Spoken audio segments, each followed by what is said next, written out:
श्रीमते रामानुजाय नमः।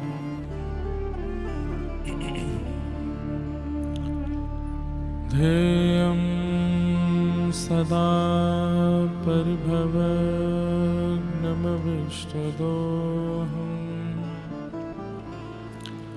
तीर्थास्पदं शिवविरञ्चनुतं शरण्यम् भृत्यार्थिहं प्रणतपालभवाब्धिपोतम् वन्दे महापुरुषते चरणारविन्दम्।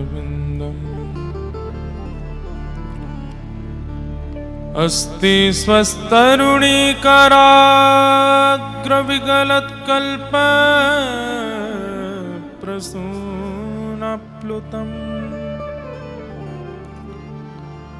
वस्तु प्रस्तुत वेणुनादलहरी निर्वाणन व्याकुलम् स्रस्त स्रस्त निबद्धनी विविलसत् गोपी सहस्राव्रतम् हस्तन्यस्तनतापवर्गमखिलो दारुं किशोराकृतिः कृष्णत्वदीयपदपङ्कजपञ्जरान्ते अद्यैव मे विशतु मानसराजहंस। प्राणप्रयाण समये कफवातपित्तैः कण्ठावरोधनविधौ स्मरणं कुतस्ते। लक्ष्मीनाथ समारम्भां नाथयामुनमध्यमाम् अस्मदाचार्यपर्यन्तां वन्दे गुरुपरम्पराम्। जय जय श्री राधारमण जय जय नवलकिशोर जय गोपी चितचोर प्रभु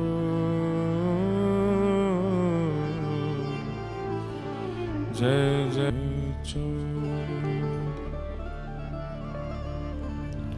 कृष्ण गोविंद गोविंद गोपाल नंदलाल कृष्ण गोविंद गोविंद गोपाल नंदलाल गोविंद गोविंद गोपाल नंदलाल कृष्ण गोविंद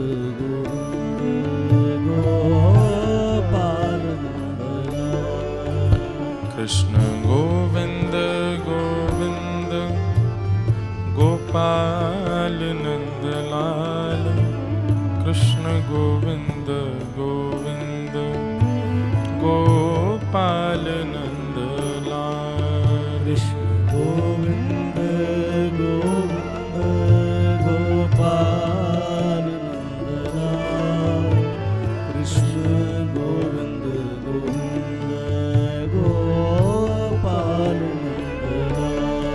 माधव गोविंद गोविंद गोपाल नंदलाल कृष्ण गोविंद गोविंद गोपाल नंदलाल।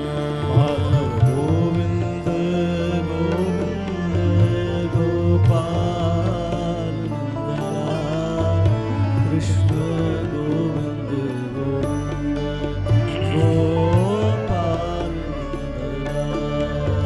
कृष्ण गोविंद गोविंद गोपाल नंद लाल। कृष्ण गोविंद गोविंद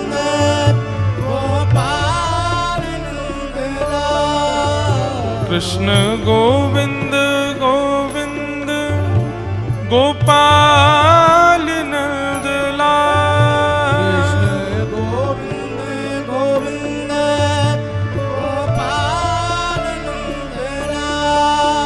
कृष्ण गोविंद गोविंद गोपाल नंद लाल।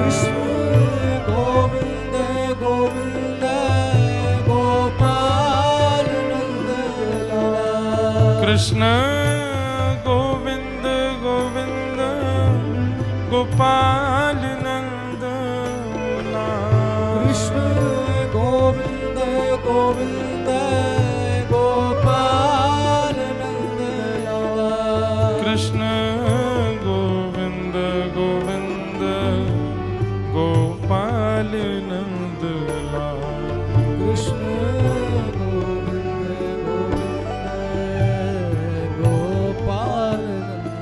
कृष्ण गोविंद गोविंद गोपाल नंद लाल।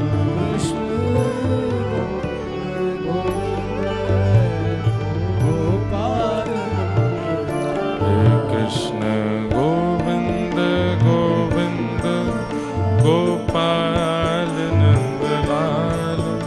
कृष्ण गोविंद गोविंद गोपाल नंद लाल।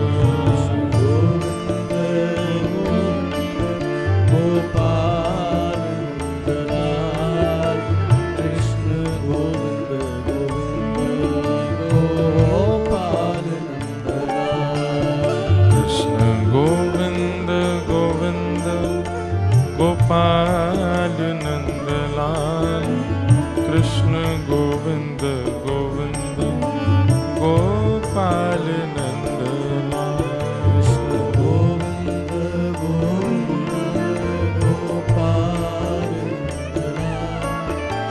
कृष्ण गोविंद गोविंद गोपाल नंद लाल। हे कृष्ण गोविंद गोविंद गोपाल नंद लाल। कृष्ण गोविंद गोविंद गोपाल नंद लाल।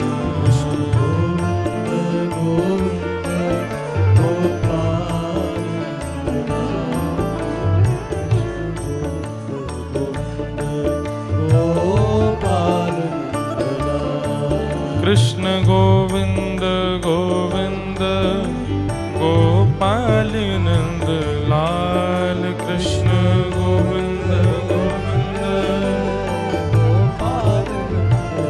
हे कृष्ण गोविंद गोविंद गोपाल नंद लाल।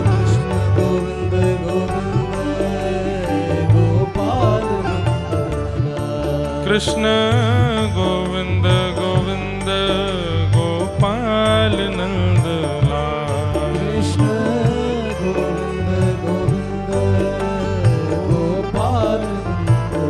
हे कृष्ण गोविंद गोविंद गोपाल नंद लाल। कृष्ण गोविंद गोविंद गोपाल नंद लाल।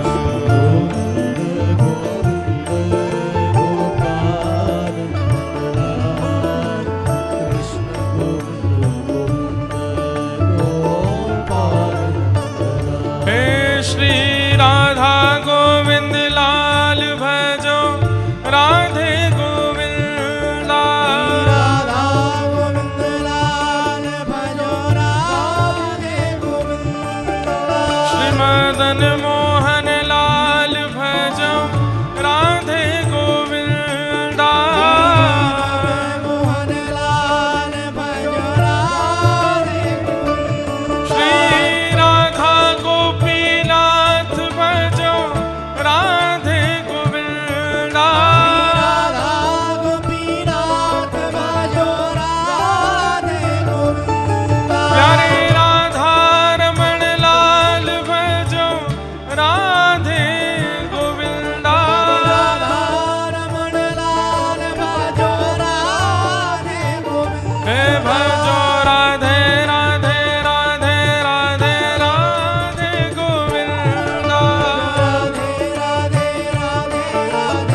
राधे गोविंदा बिहारी लाल भजो राधे गोविंदा प्यारे गिरधर लाल भजो राधे गोविंदा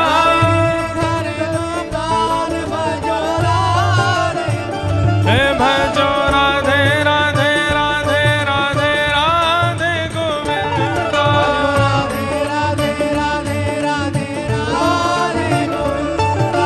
श्री राधे राधे राधे राधे राधे गोविंदा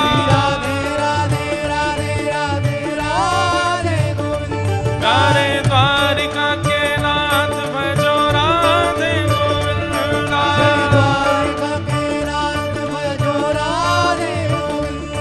श्री रण छोड़ लाल भजो राधे गोविंदा श्री रण छोड़ राय भजो राधे गोविंदा श्री गोवर्धन नाथ भजो राधे गोविंदा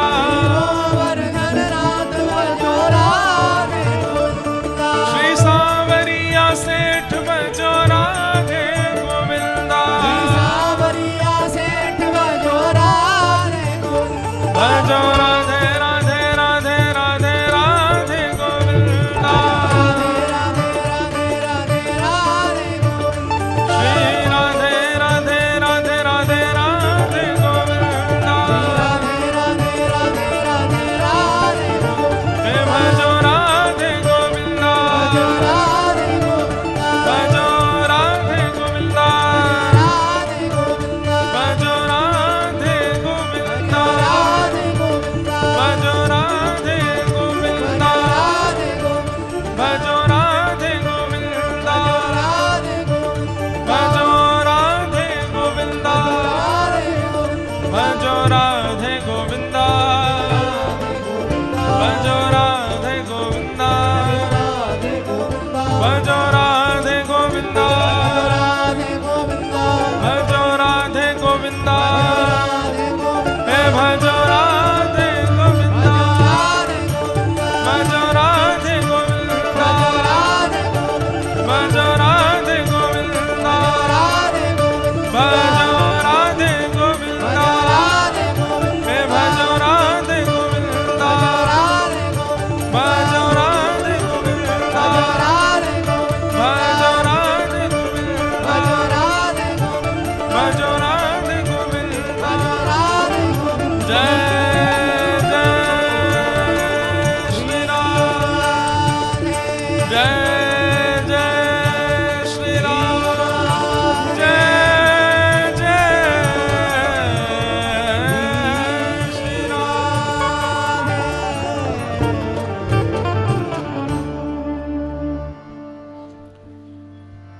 बोलो वृंदावन बिहारी लाल की श्री राधा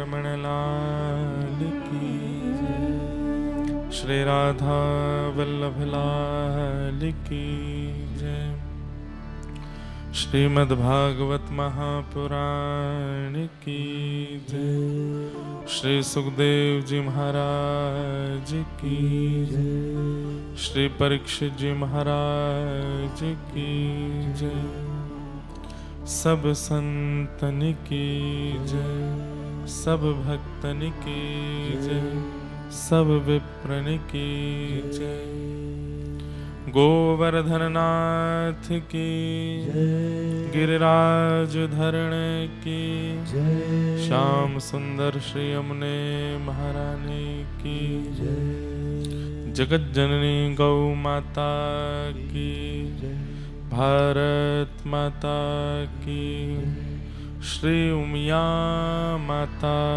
की जय जय जय श्री राम जय जय श्री राम जय जय श्री राम द्वारिकाधीश की प्यारे गिरधर लाल की नमः पार्वती पतये हर हर महादेव।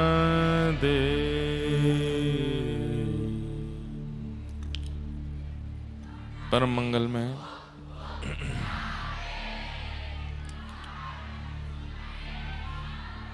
वाह परात्पर अखिलेश्वर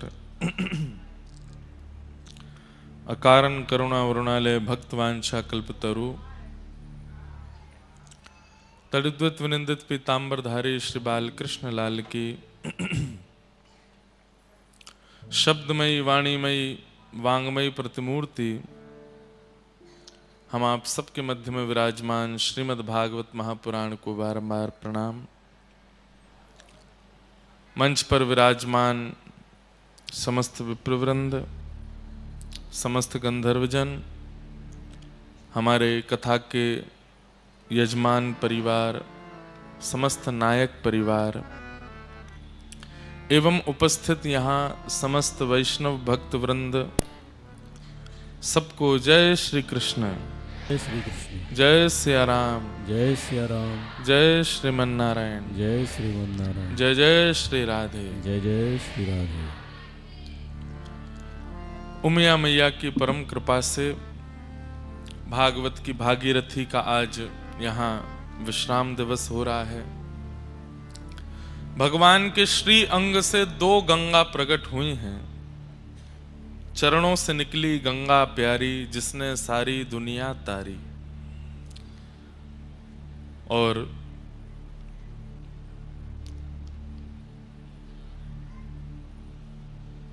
जो मुख से प्रकट हुई है वो भागवती गंगा है। ए वै भगवतः प्रोक्तः उपाया आत्मलब्धये।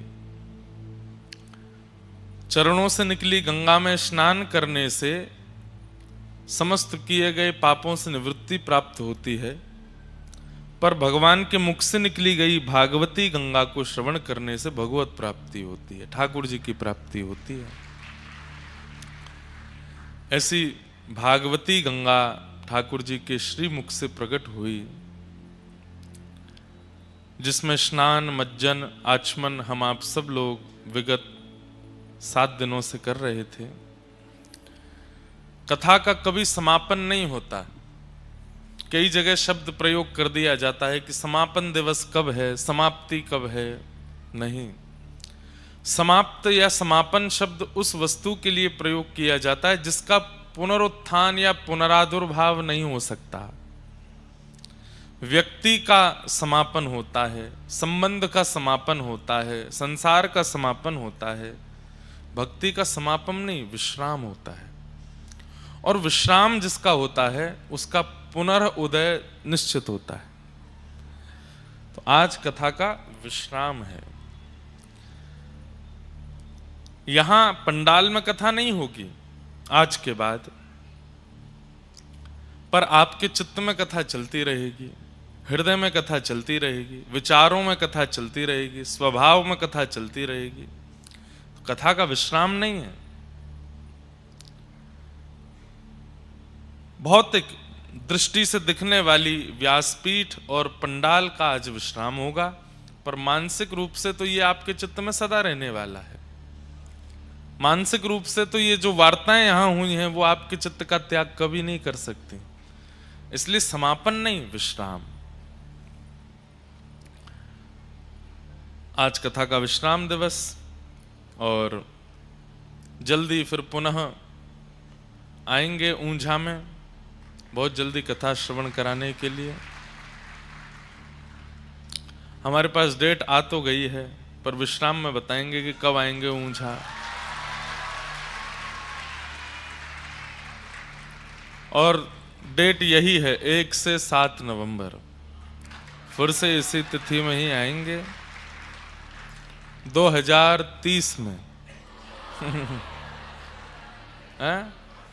अच्छा, 5 से 11 नवंबर 2030 ऊंझा में फिर से आवेंगे। कई इनके ब्याह है चुके होंगे, कई वृद्ध है जाएंगे, कई इनके बालक है जाएंगे, और कई ऐसा के संसार का क्या भरोसा भैया।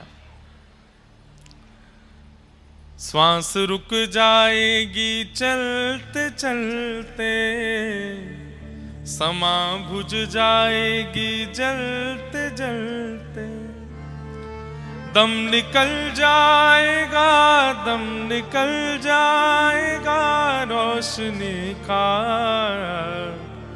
क्या भरोसा है इस जिंदगी का, क्या भरोसा है इस जिंदगी का। पर हम रहे ना मोहब्बत रहेगी,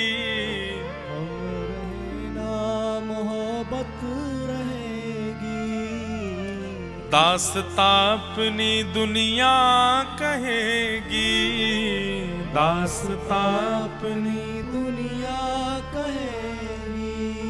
हो फर्ज पूरा करो, फर्ज पूरा करो, फर्ज पूरा करो,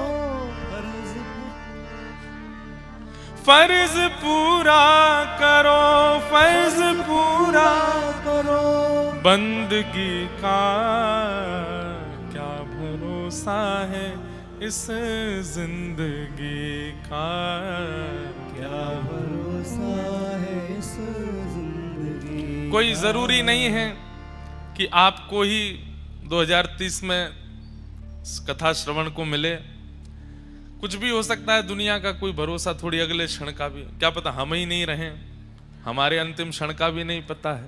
पर ये बात तो निश्चित है भाई, देखो खूब मना करो कि मत बोलो, ऐसे मत बोलो, ये मत बोलो, पर ये तो दुनिया का नियम है। सारी कथाएं आपके लिए थोड़ी हैं, हमारे लिए भी तो हैं। दुनिया का कोई भरोसा तो है नहीं, पर हाँ जितना जीवन मिला है ऐसा कुछ कर जाइए। हम रहे ना मोहब्बत रहेगी, दास्तां अपनी दुनिया कहेगी। सब कहें कि भाई जो भी था, जितने दिन था, बहुत अच्छा था। वैसे तो ये सभी के लिए कहा जाता है। कितना भी कामी क्रोधी लोभी व्यक्ति मृत्यु को प्राप्त होता, सब उसकी प्रशंसा ही करते हैं, पर 2-4 दिन बाद नहीं। ऐसा मानो आपका जीवन सफल तब हो कि जब आप गए तो सब लोग वर्षों तक याद करते रहे। ये जो भी थे कुछ दे के गए, ये जो भी थे कुछ बदल के गए, जितने दिन थे कुछ प्रदान करके गए, कुछ अनुभव करा करके गए। हमें लगता है जीवन का साफल्य यही है, आप चले जाएं पर आपकी बातें, आपका व्यवहार, आपकी बनाई गई स्थिति, विचार, वो सदा चित्त में रहे लोगों के। नरसिंह मेहता सशरीर धराधाम से कम 500-600 वर्ष पहले चले गए, पर आज तक उनकी गाथा, आज तक उनका भाव, आज तक उनके विचार अनेक वैष्णव, कम से कम भक्तों के चित्त में तो रहते ही हैं। मीराबाई भले ही शरीर से नहीं है, लेकिन पूरे विश्व को बता गए भक्ति का स्वरूप क्या है। जरूरी नहीं है भक्ति मार्ग में ही ऐसा होता है कि आपके जाने के बाद आपका यश रह जाता है। आप जिस क्षेत्र में हैं उस क्षेत्र में ऐसी क्रिया कर जाओ, सब याद रखें आपको। अब याद रखवाने का तरीका तो राक्षस प्रवृत्ति भी होती है। राक्षस प्रवृत्ति से भी हम याद रख सकते हैं किसी को, भाई बहुत खतरनाक था, बहुत ऐसा था। पर जिसको स्मरण करके रात की नींदें उड़ जाएं, भय लग आवे, भयभीत हो जाएं हम, ऐसी क्रिया करके नहीं। 10 वर्ष, 20 वर्ष, 50 वर्ष, 100 वर्ष बाद भी कोई याद करे तो नेत्र सजल हो जाएं, ऐसी क्रिया करो। ऐसा स्वभाव, ऐसा विचार, उसका निर्माण कीजिए, और वो भक्ति से होगा, वो सत्संग से होगा। स्वामी विवेकानंद आज तक याद किए जाते हैं क्योंकि रामकृष्ण परमहंस जी का सत्संग प्राप्त था उनको। हमें ऐसा लगता है जिसको भी याद किया जाता है उस दिव्य आत्मा ने किसी गुरु का आश्रय जरूर लिया, और गुरु ने ही उसे ऐसा बनाया कि उसे पूरा विश्व याद करे। तो ऊंझा आएंगे जल्दी, उससे पहले गुजरात में बहुत बार आना होगा। आप सब लोग 2030 से पहले पहले सब जगह आना। बड़ोदरा में तो जनवरी में आ रहे हैं, वहां पधारिएगा। उसके बाद भी शायद गुजरात में एक आध जगह कहीं कथा है, हमें स्मृति में तो नहीं है, पर तब तक आप लोग जहां भी कथा हो वहां पहुंचिएगा। और एक और बात, जरूरी नहीं है कि आप केवल एक ही व्यासपीठ को श्रवण किया करें।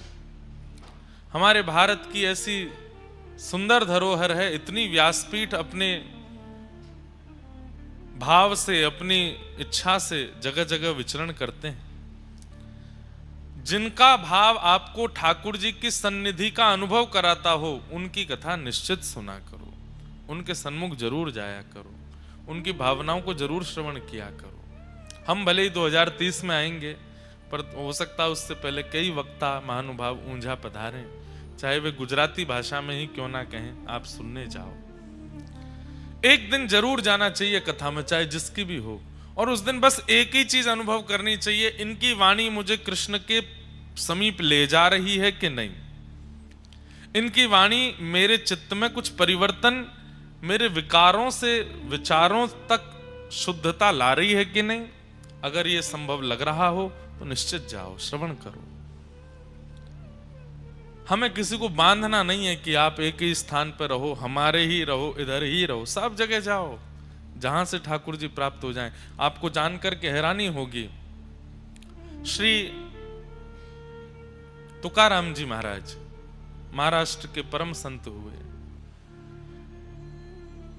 हम जिस प्रांत में जाते हैं वहीं कैसे हो जाते हैं, पर एक बात मैं आपको बहुत स्पष्ट कहूं, महाराष्ट्र के जितने भक्त हुए भगवान के, वो कुछ अलग ही हैं। श्री तुकाराम जी महाराज, नामदेव जी महाराज, जनाबाई, श्री ज्ञानेश्वर माउली, आप कभी उनकी गाथा सुनेंगे, उनके जीवन चरित्र को जब आप देखेंगे ना, सच में आप अनुभव करेंगे कि इनका प्रस्तुतिकरण भक्ति में कुछ अलग है। बहुत भक्त हैं महाराष्ट्र के। हमारे डोंगरे जी महाराज आपके गुजरात से ही हैं, पर डोंगरे जी महाराज कहते थे कि द्वारिका से लीला पूर्ण करके ठाकुर जी वैकुंठ नहीं गए, तो कहां गए? बोले पंढरपुर चले गए। चंद्रभागा नदी के तट पर पुंडलीक के लिए आज भी ईंट पर खड़े हैं। ठाकुर जी वैकुंठ नहीं गए हैं, पंढरपुर में है, पुंडलीक भक्त के लिए वहां खड़े हैं। बहुत सुंदर, हमें बहुत अच्छा लगता है महाराष्ट्र के संतों की कथा सुनाने में। तो श्री तुकाराम जी महाराज चक्रवर्ती सम्राट छत्रपति शिवाजी महाराज, वे जब कभी भी अवसर मिलता था श्री तुकाराम जी का प्रवचन सुनने के लिए जाते थे। कई उनके आश्चर्य हुए हैं, कई मुगलों ने इस बात की खोज की कि ये छत्रपति सम्राट शिवाजी महाराज, इसको कब मारा जा सकता है। तो लोगों ने कहा कि ये प्रवचन सुनने के लिए जाते हैं, तब एक भी सेना का आदमी नहीं लेके जाते, और जो सेना के लोग प्रवचन में जाते भी हैं वो अस्त्र शस्त्र छोड़ के जाते हैं। सत्संग में जाकर के शिवाजी पर आक्रमण किया जा सकता है। तो एक मुगल राजा ने पूरी अपनी सेना को भक्त भेष बना करके और अस्त्र शस्त्र छुपा करके कथा में भिजवा दिया। बोले जाओ, वहीं शिवाजी बैठे होंगे, उनको वहीं मार दो। तुकाराम जी सुंदर कीर्तन कर रहे थे। कभी अवसर मिले बंधुओं, हमारे महाराष्ट्र के वारकरी संप्रदाय के वैष्णवों का कीर्तन सुनिएगा। अब वो होता तो वो मराठी भाषा में है, पर हमको सौभाग्य मिला है, एक बार नासिक में कथा थी तो वहां के महाराज जी ने हिंदी में कीर्तन करवाया। कीर्तन वहां कथा को ही कीर्तन कहते हैं। तो वहां का बड़ा सुंदर नियम है, व्यासपीठ नहीं होती, एक आसन लगता है, और जब तक व्यास जी नहीं आते तब तक तो वहां कीर्तन चलता है। बढ़िया मंजीरा बजते, मृदंग बजती है और वीणा बजती है। जैसे ही व्यास जी आते हैं वो एक कीर्तन गाते हैं, उसी कीर्तन पर ही 1.5-2 घंटा प्रवचन करते हैं। बहुत आनंद आता है। तो तुकाराम जी कीर्तन कर रहे थे और श्री शिवाजी महाराज बिल्कुल सामान्य वैष्णव की तरह, छत्रपति शिवाजी महाराज बैठे, अस्त्र शस्त्र छोड़ करके, सब सैनिक जन भी अस्त्र शस्त्र छोड़ करके बैठे हैं। तभी मुगल आक्रांताओं ने उस प्रवचन सभा में प्रवेश किया छुपा करके लाए थे शस्त्र की यहीं मारेंगे। जैसे ही उस सभा में प्रवेश किया, सत्संग की ऐसी कृपा, जितने लोग बैठे थे सबका रूप शिवाजी की तरह प्रकट हो गया। सब में शिवाजी दिखने लगे उन लोगों को, पहचान नहीं पा रहे, ढूंढ नहीं पा रहे इनमें असली शिवाजी कौन है। डर के मारे दौड़े गए और जाकर के मुगल राजा से कहा वहां तो 1000 शिवाजी बैठे, किसको मारे हम, सबका एक जैसा चेहरा है। तो शिवाजी महाराज तुकाराम जी का बहुत प्रवचन सुनते थे। एक बार की बात है, श्री शिवाजी महाराज ने मन में विचार कर लिया अब मुझे इनसे दीक्षा लेनी, और सब कुछ छोड़ करके आप पुणे के पास में एक स्थान है वहां विराजते थे। शिवाजी महाराज पधारे। उस समय आज तक श्री शिवाजी महाराज का कैसा यश है आप सब जानते हैं। छत्रपति शिवाजी महाराज जब तुकाराम जी के दर्शन करने के लिए आए तो इतनी संख्या में, तादाद में भीड़, सैनिक आदि सब चल रहे थे और सब जगह तुकाराम जी की जय जयकार होने लगी। वाह भैया, धन्य है ऐसे गुरु जो इतना सुंदर शिष्य मिल रहा है। तो श्री तुकाराम जी महाराज के चरणों में जाकर के बोले मुझे आप स्वीकार करें, मुझे आप अंगीकार करें।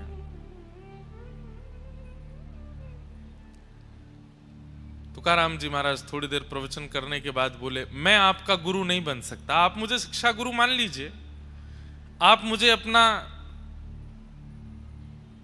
जीवन पथ का गुरु मान लीजिए, लेकिन आपके दीक्षा गुरु तो जंगल में विराजमान हैं, समर्थ गुरु रामदास, वो आपके गुरु बनेंगे, वही आपके गुरु, आप उनके पास जाओ। शिवाजी महाराज और आनंदित हो गए, कैसा त्याग है। एक छत्र सम्राट को देख करके कौन नहीं चाहेगा कि ये मेरा शिष्य बन जाए। लेकिन श्री तुकाराम जी महाराज कहते हैं मैं तुम्हारा गुरु नहीं हूं, तुम्हारे गुरु तो समर्थ गुरु रामदास हैं, वन में विराजमान है, उनके शरणागति में जाओ।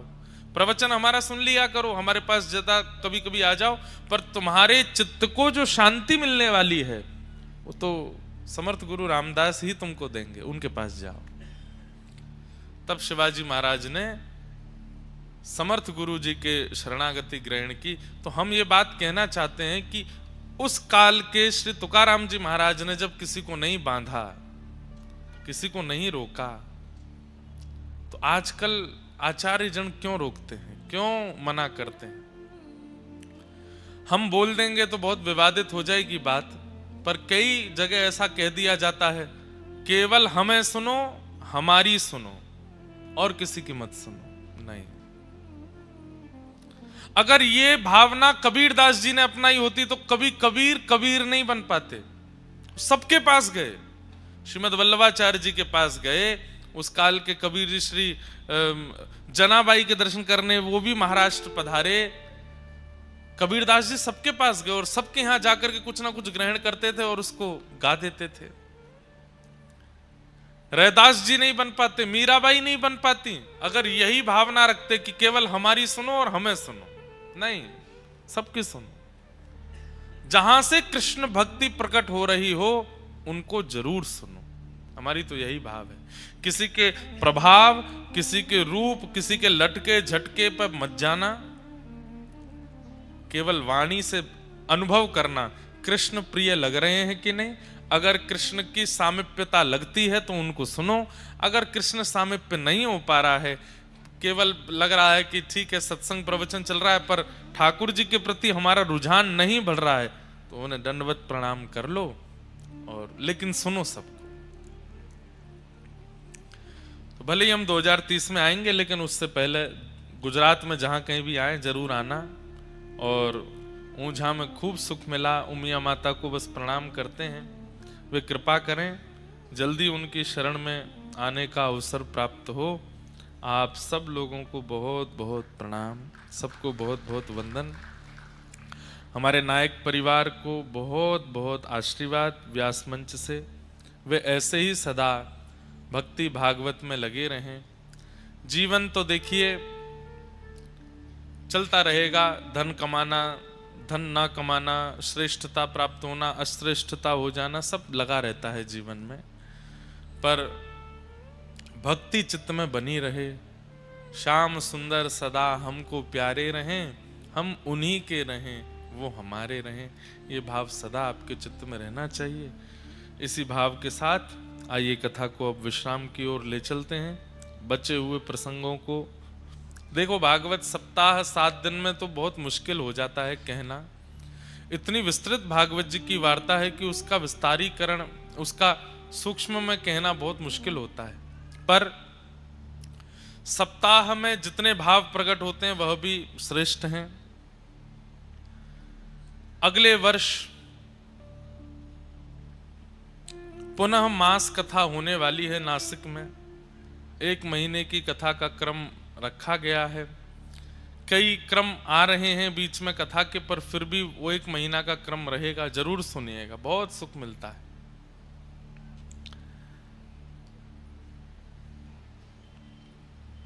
कल हम लोगों ने ठाकुर जी के रास बिहार का प्रसंग श्रवण किया।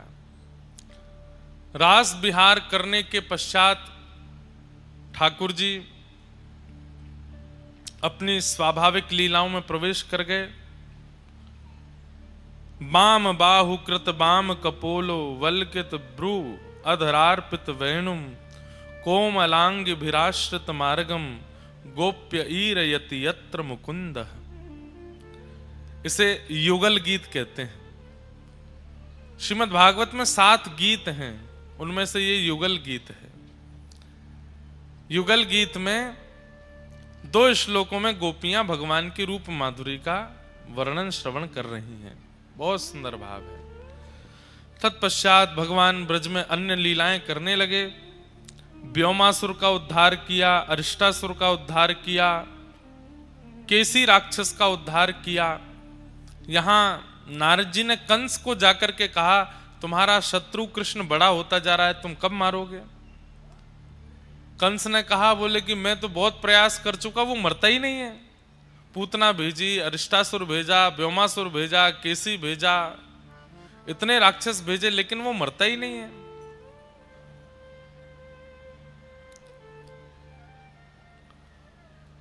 तब नारद जी ने उसको युक्ति बताई। बोले, तुमने अपने राक्षसों को उसके नगर में भेजा, अपने शहर में तो सब बलवान होते हैं, उनको यहां बुलवाओ मथुरा, ये तुम्हारी नगरी है, यहां तुम बलवान हो, वो यहां आएगा तो तुम उसे मार पाओगे। कंस बोला, वो यहां क्यों आएगा? बोले, उसके लिए योजना बनानी पड़ेगी।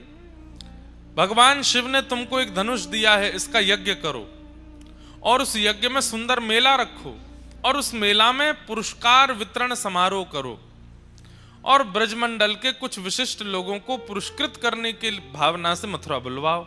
उसमें कृष्ण बलराम का भी नाम दे दो। सब लोग पूछेंगे, किस लिए पुरस्कार दे रहे हैं? बोले, हमने सुना था इंद्र ने बहुत जोर से वर्षा करी तो या छोटे से लाला ने गिरिराज जी उठाए।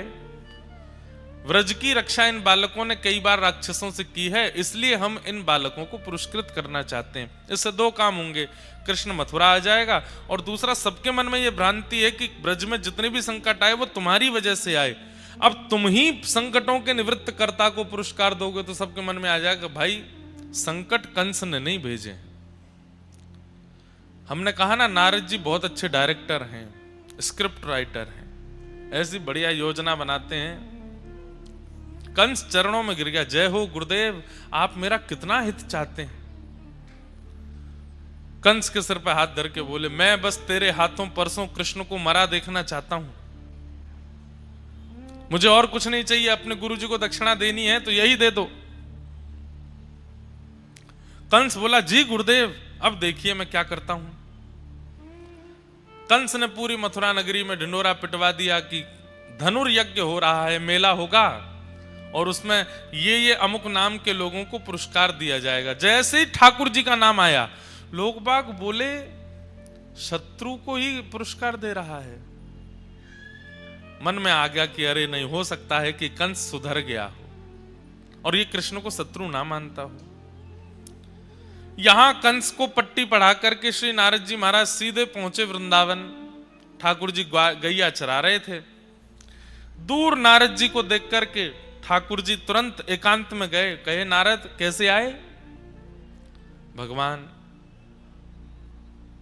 11 वर्ष हो गए, आप तो ब्रजमंडल में ऐसे लीन हो गए हो कि आगे की लीलाएं कैसे करनी है, क्या करना है, सब भूल भाल गए हो। कब मारेंगे कंस को? इस दुष्ट का वध कब करेंगे आप? भगवान मंद मंद मुस्का के बोले, ओ वहां क्या बोल के आए हो? सब पता है हमें, पूरी योजना बनवा के आए हो हमारी। नारद जी बोले, मुझे कुछ नहीं पता, परसों आपके हाथों कंस को मरा देखना चाहता हूं। भगवान बोले, बहुत बढ़िया नारद, सब जगह ऐसी योजना बनाते हो। पर ठाकुर जी थोड़े से मायूस हो गए। नारद जी बोले, क्या हुआ भगवान, आप इतने चिंतित क्यों लग रहे हैं? ठाकुर जी कह रहे हैं, नारद, मैं ब्रजवासियों को छोड़ करके कैसे जाऊंगा? ये ब्रजवासी मेरे प्राण बन गए हैं। ब्रजवासी वल्लभ सदा मेरे जीवन प्राण, इनको नाही बिसारे हो मोहे नंद बाबा की आन। ये मेरे प्राण हैं। नारद, मैं कैसे जाऊंगा यशोदा मैया से दूर, नंद बाबा से दूर? ये मधुमंगल, श्रीदामा, तनसुखा, मनसुखा, धनसुखा, मेरे सखा, मेरी गैया, इन लोगों के लिए भोजन प्रधान नहीं है, इन लोगों के लिए सोना प्रधान नहीं है, इन लोगों के लिए जलपान प्रधान नहीं है। इनकी एक ही प्रधानता है, कृष्ण। बस हमें ठाकुर जी दिखते रहे। मैं गौशाला जाऊं तो गैया चारा खाती हैं, मैं ब्रजवासियों को दिखूं तो ब्रजवासियों के घर प्रसाद बनता है, मैं दिखूं तो ही सोते हैं, मैं दिखूं तो ही चलते हैं। इनका प्राण मैं हूं और मेरे प्राण ये हैं, मैं इनसे दूर कैसे जाऊं? नारद जी बोले, भगवान, ये आसक्ति जैसी, मोह जैसी वार्ता आपके मुख से सुनने में अच्छा नहीं लग रहा है। अरे केवल मथुरा नहीं जाना है आपको, केवल कंस को नहीं मारना है, बहुत काम है। देवकी को कारागृह से मुक्त करना है। 11 वर्ष से वो मैया आपकी प्रतीक्षा कर रही है, आपकी जन्मदात्री मां। आप वचन दे के आए थे कि मैं आऊंगा लौट के, उनको मुक्त करना है। जरासंध का वध करना है, कालनेमी का वध करना है, नवीन नगरी द्वारिका का स्थापन करना है। परांबा, जगदंबा, लक्ष्मी साक्षात रुक्मणी रूप में प्रकट होंगी, उनसे विवाह करना है। वेद की ऋचाएं 16,000 मंत्र आपकी पत्नी बनकर के आने को तैयार हैं, उनसे विवाह करना है। भौमासुर का वध करना है, महाभारत का युद्ध कराना है और पूरे विश्व को गीता जैसा ज्ञान प्रदान करना है। सब निश्चित था ठाकुर जी पहले से, ये सब आपको करना है। आप यहां धर्म स्थापन के लिए आए हैं और ये मैं क्या देख रहा हूं, इन ब्रजवासियों से मोह हो गया आपको। नारद जी ने ये तक कह दिया, पहले ब्रह्मा जी को शक हुआ था कि आप भगवान हो कि नहीं, फिर इंद्र को शक हुआ कि आप भगवान हो कि नहीं, आज ठाकुर जी मुझे भी शक हो रहा है, आप सच में परमात्मा हो ना? क्योंकि परमात्मा ऐसा तो नहीं होता। हम जितना ठाकुर जी को जानते हैं, वो किसी से मोह नहीं करते, किसी से ममत्व नहीं रखते, किसी से प्रेम नहीं करते, किसी के बंधन में आसक्त नहीं होते। आपकी वाणी सुनकर के मुझे संशय हो रहा है, आप सच में परमात्मा है ना? ठाकुर जी बोले, नारद, ये आसक्ति नहीं है, ये मोह नहीं है, ये प्रेम है। और पता नहीं क्यों मैंने अनेक अवतार धारण किए हैं, पर ब्रजवासियों ने जो स्नेह, जो प्रेम मुझे प्रदान किया है, मैं इनके प्रेम पाश में, प्रेम रस्सी से बंध गया हूं। मैं भूल रहा हूं कि मैं परमात्मा। बंधुओं, प्रेम इसी को तो कहते हैं। अगर आपके प्रेम के प्रस्ताव से सामने वाला अपने अस्तित्व को नहीं भूला तो प्रेम कैसा?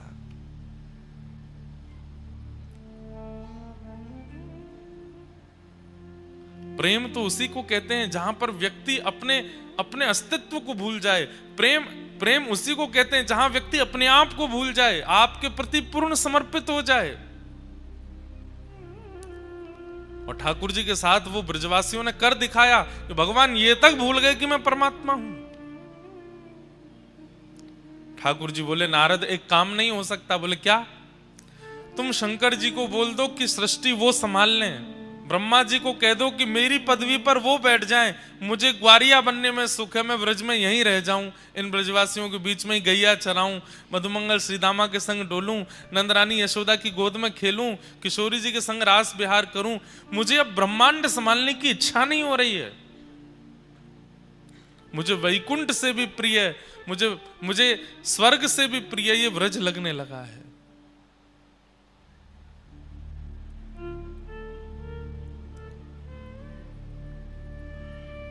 तुम शंकर जी से बात कर लो ना। सतयुग त्रेता द्वापर में मैं परमात्मा था, अब वो ही परमात्मा बन जाएं। मैं अपना अस्तित्व हटा देता हूं, दो ही देव रहेंगे, ब्रह्म और शिव। मैं कहां हूं? मैं सदा ब्रज में रहूं, इन ग्वारियाओं के बीच में, इन ब्रजवासियों को मुझे बहुत सुख मिलता है यहां पर। नारद जी बोले ये कैसी बात कर रहे हैं आप? प्रेम,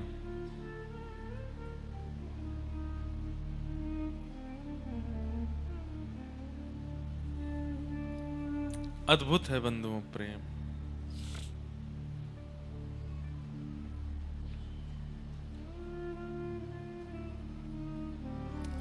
भगवान नारद जी अपनी सौगंध देते हैं ठाकुर जी को कि ठाकुर जी आपको जाना पड़ेगा ब्रज से। ठाकुर जी कहते हैं मैं कैसे जाऊंगा, कोई योजना है? नारद जी बोले हाँ, अक्रूर जी परसों आपको लेने के लिए आएंगे। आपके पास केवल 2 दिन है ठाकुर जी, 2 दिन में आप अपना सब भाव निपटा लीजिए, फिर आपको आगे की लीला में प्रवेश करना है। बंधुओं, भगवान की जैसे मानो नींद उड़ गई हो, अब मैं कैसे जाऊं यहां से, कैसे आगे प्रस्थान करूं?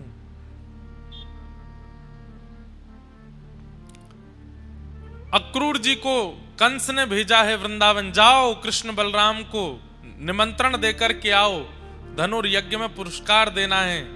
वे लोग मथुरा पधारे। अक्रूर जी महाराज व्रज आए, सब ब्रजवासियों की भीड़ लग गई नंद भवन में कि भाई कंस का दूत क्यों आया। और जैसे ही पत्र पढ़कर के सुनाया कि धनुर्यज्ञ में कृष्ण बलराम को पुरस्कार देने के लिए महाराज कंस ने मथुरा बुलाया है, तो कहीं पुरस्कार देने का खबर समाचार सुने तो सब नाचने लगते हैं, गाने लगते हैं, आनंदित हो जाते हैं। पर वृंदावन में सुन्न सन्नाटा, कोई प्रसन्न नहीं हुआ। अक्रूर जी महाराज बोले मैंने समाचार सुनाया कि कृष्ण बलराम को पुरस्कृत करने के लिए मथुरा बुलाया, आप लोग शांत क्यों हैं? ब्रजवासी बोले कितने दिन के काजे कन्हैया जावेगो मथुरा? बोले बस आज रात्रि निकलेंगे, आज शाम तक निकलेंगे, कल वहां रुकेंगे, परसों आ जाएंगे। ये सुनकर के ब्रजवासियों में कई तो मूर्छित होकर गिर पड़े कि हम इतनी देर बिना कृष्ण को देखे कैसे रहेंगे। ब्रजवासियों की स्थिति देखकर के ठाकुर जी घबरा गए। बोले इन्हें कैसे बताऊं कि मैं तो हमेशा के लिए जाने वाला हूं, ये एक दिन के लिए जा रहा हूं। ये खबर सुनकर के मूर्छित हो करके गिर रहे हैं, ये बेहोश हो रहे हैं, व्याकुल हो रहे हैं, रो रहे हैं। इन्हें कहीं से अगर पता चल गया कि मैं आने वाला ही नहीं हूं, क्या होगा? यशोदा मैया बोली हमें ना भेजनो अपनो लाला, कंस से कह दो पुरस्कार यहीं घर भिजवा देगो, हमारो लाला कहीं नहीं जावेगो। और सब ब्रजवासी यशोदा मैया के पक्ष में आ गए, हाँ हमारो लाला नहीं जावेगो, बिल्कुल नहीं जावेगो। ठाकुर जी ने मन में विचार किया मुझे ही कुछ करना पड़ेगा, नहीं तो ये ब्रजवासी तो नहीं जाने देंगे। ठाकुर जी ने नाटक किया रोने का और बैठ गए बीच में आकर के और यशोदा मैया से बोले मैया तू तो चाहवे ही ना है कि मैं बड़ो बनूं। अरे 24 घंटा इन गैयान ने चरातो रहूं, गोबर में लिपो रहूं, धूल में सनो रहूं और इन ब्रजवासीन के यहां बस घूमता रहूं, बस यही में मेरो पूरा जीवन निकल जाएगा। अरे सबके बालक आगे बढ़े, सबके बालक ऊपर जामे, सबके बालकन को श्रेष्ठता प्राप्त होवे, तेरे लाला को पहली बार कोई पुरस्कार देवनो चाहे और तू मना कर रही है। हाँ मैं तो केवल यही मारे हूं ना कालिया नाग आ गयो वाकू भगाया, तृणावर्त आ गयो वाकू मार दे, सक्टासुर आ गयो वाको वध कर दे, ब्रजवासी की रक्षा के लिए गिरिराज जी उठा ले। और आज पहली बार कोई ने पुरस्कार देवे को मन बनाया तो आप सब लोग मना कर रहे हो। ठाकुर जी ये बात मन से नहीं बोल रहे हैं। ब्रजवासी सब शांत हो गए कि कन्हैया को कहीं ऐसा तो नहीं लग रहा कि हम उससे प्रेम नहीं करते, इसलिए हम उसको पुरस्कार लेने से मना कर रहे हैं। यशोदा मैया बोली नहीं लाला, हम हमारे मना ना कर रहे, तू जाने तो है कंस कितना दुष्ट है। अरे तो वाको बुद्धि परिवर्तित है गई, अब पुरस्कार देवे बुला रहा हूं, मैं क्यों नहीं जाऊं मथुरा। और 2 दिन की तो बात है, मैं परसों आ जाऊंगा ना। दाऊ दादा कन्हैया की ओर देख रहे हैं, बोले कि कन्हैया झूठ तो मत बोले, ये परसों की बात मत कह, तू बस जावे की बात कह। ठाकुर जी बोले दाऊ दादा अगर मैं परसों नहीं बोलूंगा तो ये ब्रजवासी नहीं जान देंगे, और अगर मैं परसों की कह के नहीं जाऊंगा, कोई आश में इनको छोड़ के नहीं जाऊंगा, ये प्राण त्याग देंगे। बंधुओं प्रेम बड़ा विचित्र है।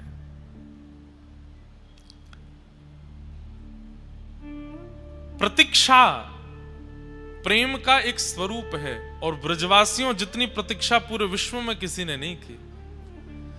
11 वर्ष 56 दिन की आयु में ठाकुर जी गए हैं, और ब्रजवासी 225 वर्ष केवल प्रतीक्षा करते रहे कि ठाकुर जी आ रहे होंगे, अब हमारो लाला आवेगो।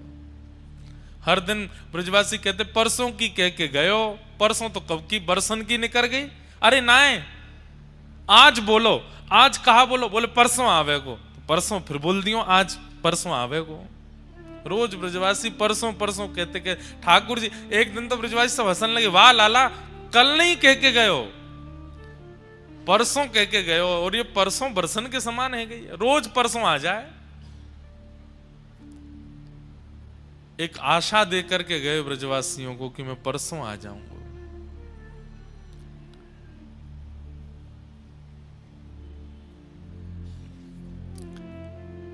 आज कोई ब्रज में सोया नहीं है। नंद भवन के बाहर सब लोग केवल मुख्य द्वार को देख रहे हैं, और रात में जिसको जैसा मंत्र आता है, जैसी विधि आती है, जैसे श्लोक आते हैं, जो नाम आता है उसी को जपने बैठ गए। कोई पूछे क्यों जप रहे हो, कन्हैया जानो रुक जाए, अब नहीं नहीं कन्हैया को नहीं रोक सकते, वाकू रोकेंगे तो वाकू यूं लगे कि हम बातें प्रेम ना करें। हम तो सूर्य नारायण से प्रार्थना कर रहे हैं कि कल उदय मत होई हो, ये रात लंबी है जाए, ये रात वर्षन की है जाए, युगन की है जाए, कि कन्हैया कभी हमें छोड़ के नहीं जावे।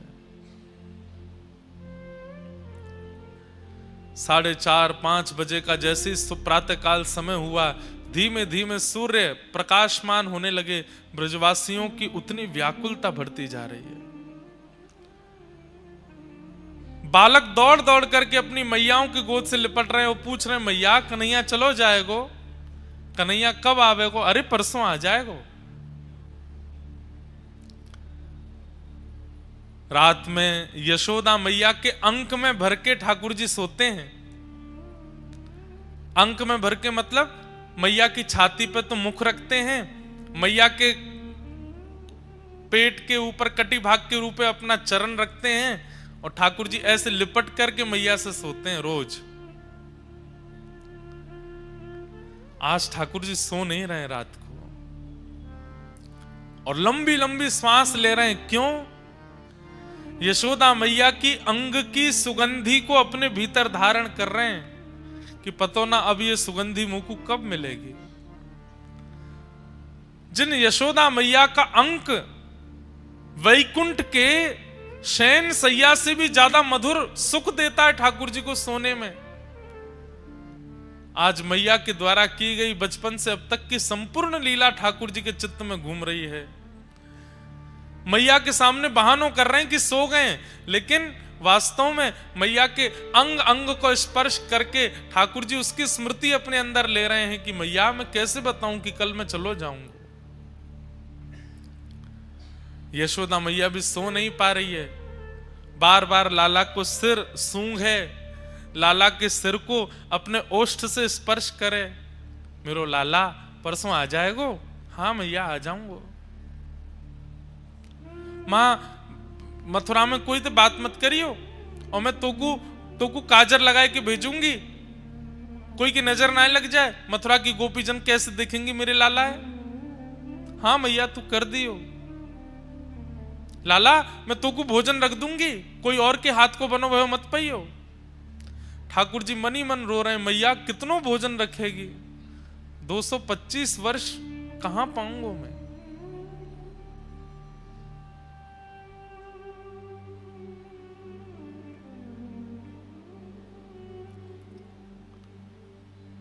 रात भर यशोदा मैया के अंक से लिपटे ठाकुर जी रुदन करते रहे।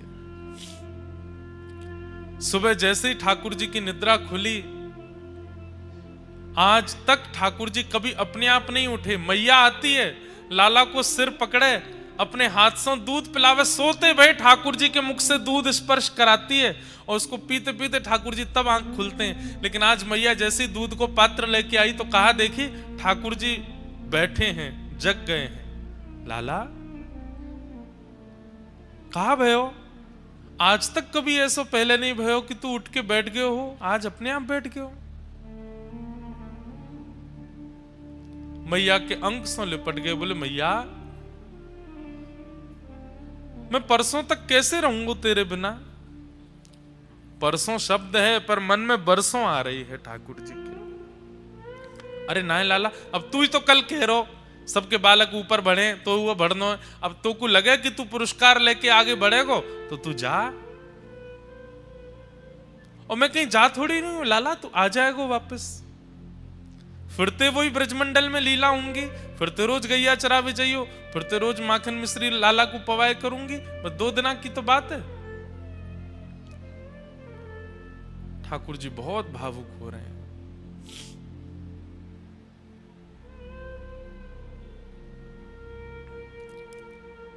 गुजरात का ये एक पद मुझे बहुत प्रिय लगता है।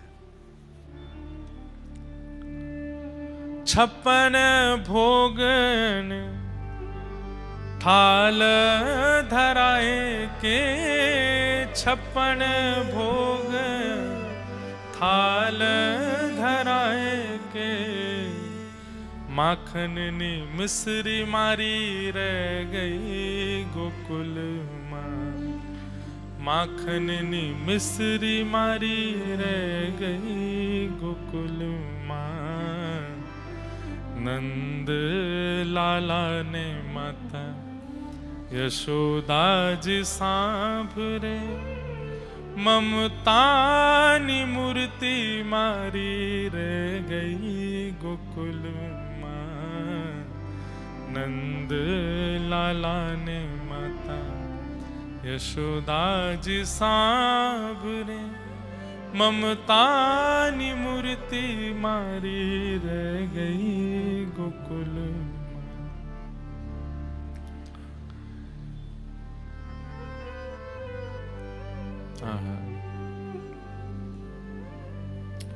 सोना रूपाना अहि वसन मजाना, सोना रूपाना अहि वसन मजाना, कासानी थाली मारी रह गई गोकुल मां, कासानी थाली मारी रह गई गोकुल मां।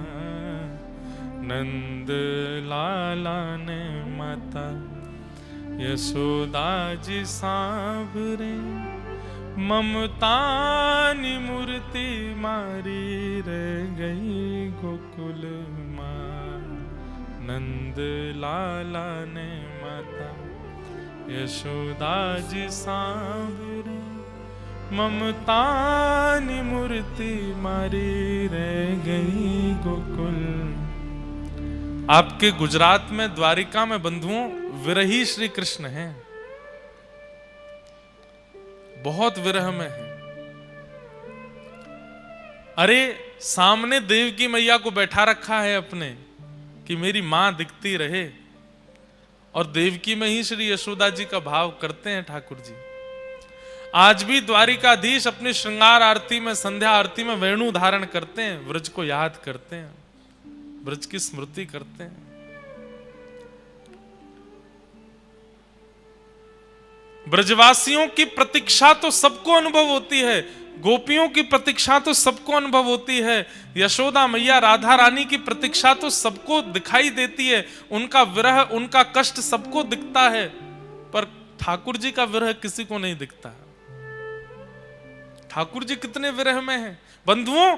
विरह में रो ले व्यक्ति, विरह में व्याकुल हो ले व्यक्ति, इसका मतलब विरह की दवाई ले रहा है। वो किसी को व्याकुलता हो रही है और वो रो रहा है, तो इसका मतलब है कि वो विरह की औषधि ले रहा है।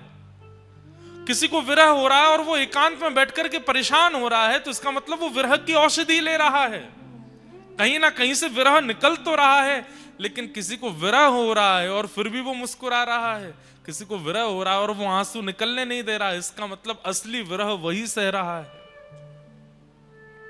ब्रजवासी रो रहे हैं, विलख रहे हैं, व्याकुल हो रहे हैं, परेशान हो रहे हैं, इसका मतलब वो विरह की औषधि ले रहे हैं। रो करके थोड़ा विरह शांत तो होता होगा, पर ठाकुर जी तो रो भी नहीं पाते हैं। जितने दिन ठाकुर जी द्वारिका में रहे, आज भी द्वारिकाधीश समुद्र की तरफ मुख करके बैठे हैं। क्यों? क्योंकि पीछे अगर मैं देखूंगा तो व्रज की याद आएगी। व्रज की ओर मुख करके ठाकुर जी चलते भी नहीं है।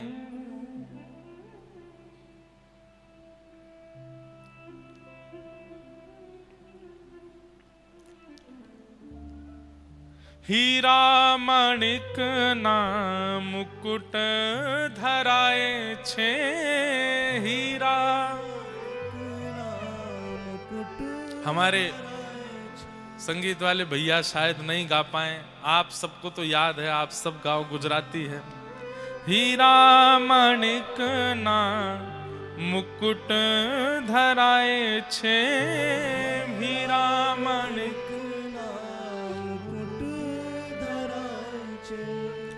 मोर पिछ पाग मारी रह गई गोकुल माँ, मोर पिछ पाग रह गई गोकुल।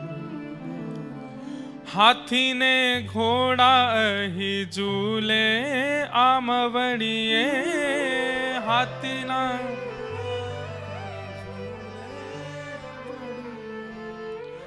गोरी गोरी गावड़ी मारी रह गई गोकुल माँ, गोरी गोरी गावड़ी रह गई गोकुल।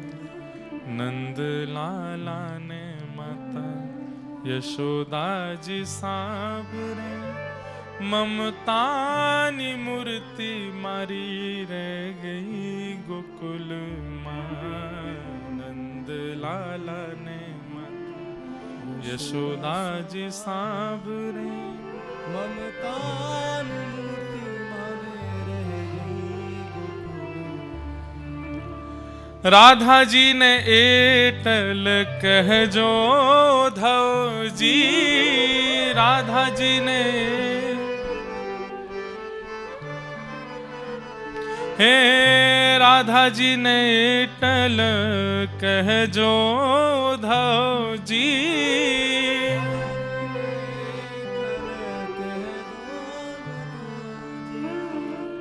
अमी भरी आंख मारी रह गई गोकुल माँ, भरी आंख मारी रह गई गोकुल।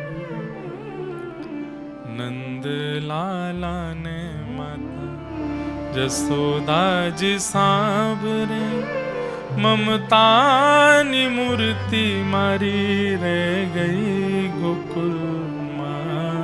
नंद लाला ने माता जसोदा जी सांवरे, ममतानी मूर्ति मारी गई गोकुल। मेरे मन में भाव आता है कि जब द्वारिका आप लोग जाते हैं, ब्रज का कोई भाव सुना के आया कीजिए ठाकुर जी को। वहां राजा धीराज महाराज बनकर के बैठे हैं, सुंदर नगाड़े बजते हैं, एक से एक 56 भोग व्यंजन ठाकुर जी को चढ़ाए जाते हैं, ध्वजा जी चढ़ाई जाती हैं सोने चांदी के खूब सुंदर, पर इनमें ठाकुर जी को सुख मिलता नहीं होगा। वो हमें दिखाने के लिए प्रसन्न होकर के कहते होंगे हम बड़े प्रसन्न हैं, पर व्रज का एक भाव सुना दिया करो। या वृंदावन या व्रज जब भी जाते हैं तो पहले घर मत आइए लौट करके, व्रज से सीधे पहले द्वारिका जाओ और व्रज की कोई बात ठाकुर जी को बताया हो, व्रज में कैसा स्वभाव, कैसी स्थिति, कैसा व्यवहार, कैसी योजना अभी है, सब ठाकुर जी को बताओ। ठाकुर जी आपसे बड़े प्रसन्न हो जाएंगे। अरे भैया कोई न सोनो चांदी सब कछु मुंह को चढ़ाए होगो, पर मैं तो प्रसन्न हूं। क्यों? तो ब्रज की कछु बात मुंह को सुनावे आए हो। श्री उद्धव जी महाराज को ठाकुर जी ने व्रज भेजा ही इसीलिए है कि ये व्रज को अपने अंदर समाहित करके लाए, ताकि मैं जितने दिन द्वारिका में रहूं मुझे व्रज की जब जब याद आवे मैं उद्धव को अपने पास बुला लूं और ये व्रज की कोई बात मुझे सुना दिया करे। ब्रजवासियों को समझाने के लिए उद्धव जी नहीं गए, ब्रजवासियों से वार्ता करने के लिए उद्धव जी को नहीं भेजा ठाकुर जी ने। ठाकुर जी ने इसलिए उद्धव जी को भेजा कि 6 महीना में इतनी व्रज की स्मृति अपने अंदर लेकर के आ जाए कि जब हम द्वारिका की यात्रा पर रहें और द्वारिका में 125 वर्ष रहना पड़े, उस समय व्रज की याद आवे। और जब जब उद्धव मेरे पास आवे व्रज की कोई बात, जब मैं ठाकुर जी जब मैं व्रज गया था ना तो वहां पे एक गोपी ऐसे बोल रही थी, ठाकुर जी उसी बात से प्रसन्न हो जाते हैं। बस अब इससे आगे मत सुनाइए उद्धव, 2-4 दिन इसी भाव में रहने दे, 2-4 दिन बाद फिर किसी गोपी अन्य गोपी की बात बताइए। 4-5 दिन ठाकुर जी उसी स्मृति में निकाल देते हैं, फिर जब उसकी स्मृति से आनंदित हो जाते हैं तब उद्धव को फिर बुलाते हैं, उद्धव अब कोई और बात बता। वो 6 महीने की उद्धव की वार्ताओं को ठाकुर जी वर्षों 100 वर्ष से अधिक तक सुनते रहे। व्रजवासियों का प्रेम ऊंचा है, यशोदा जी का प्रेम ऊंचा है, राधा रानी का प्रेम ऊंचा, ठाकुर जी का प्रेम कोई देखे तो सही कैसा प्रेम है। असली विरह की वेदना तो ठाकुर जी को है। जो बंधे हैं विश्व कल्याण की भावना में और इसी बंधन के कारण अपने प्रेम के घूंट पी गए हैं, विरह में रह रहे हैं। समय हुआ, ठाकुर जी बाहर निकले, जैसे ही नंद भवन से बाहर आए ब्रजवासी सब रोने लगे, लाला हम तेरे बगैर कैसे रहेंगे। ठाकुर जी बोले अरे मैं परसों आ जाऊंगा, कौन सा इतने दिनान के काजे जा रहा हूं। बोले पतो ना लाला तू परसों के काजे भी कह रहा हो, हमारे कल प्राण निकल गए तो और अंतिम क्षण में तोय ना देख पाए तो। ठाकुर जी बोले नहीं कछु ना होगो, मैं आ जाऊंगा परसों। सब ब्रजवासियों से मिलते हुए अपने हृदय को बहुत भारी करते हुए ठाकुर जी रथ में आरूढ़ हुए। जैसे निकलने लगे अक्रूर जी महाराज के मन में पता नहीं क्या बात आई। बंधुओं, जब अक्रूर जी ठाकुर जी को लेने के लिए वृंदावन आ रहे थे तब अक्रूर जी कारागृह में देवकी मैया से मिलने गए। बोले मैया अब प्रसन्न है जाओ। क्यों? आपको लाला वापस आ रहा है, मैं लेवे जा रहा हूं वाकू। देवकी मैया नाचने लगी, आनंदित हो गई, मेरो लाला आवेगो, मेरो कन्हैया आवेगो, मेरो गोपाल आवेगो, मैं अपनी आंखन से वाकू देखूंगी, अपने हाथन से स्पर्श करूंगी। देवकी मैया की उस स्थिति को देखकर के अक्रूर जी बड़े भावुक हो गए। जब जाने लगे तब देवकी मैया ने कही सुनो अक्रूर इधर आओ, मेरो एक काम करोगे। बोले कहा।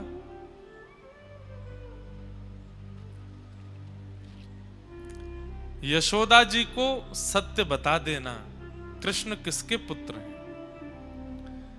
अक्रूर जी बोले मैया ये काम कैसे कर सकता हूं मैं, और ये कार्य किसी के वध करने के समान है, ये मुझे मत कहिए कहने को। उद्धव अगर ऐसा नहीं किया तो जीवन भर यशोदा इतनी व्याकुल, इतने विरह और इतनी वेदना में रहेगी, और वह वेदना वह विरह मैं भी यहां सहन नहीं कर पाऊंगी। अगर मुझे यशोदा की स्थिति किसी ने आके बताई तो मैं ही बावली हो जाऊंगी।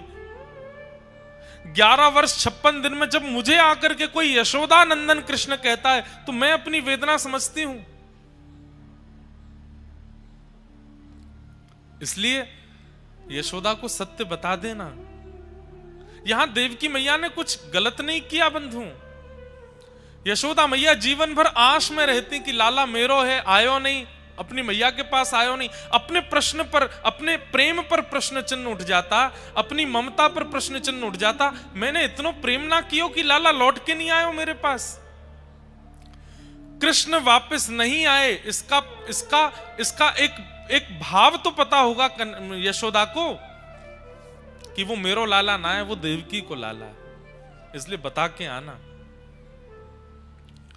उद्धव जी महाराज चलते रथ से 1 मिनट के लिए उतर गए। ठाकुर जी ब्रजवासियों से मिल रहे थे और दौड़ करके गए। ठाकुर जी बोले कहां जा रहे हो?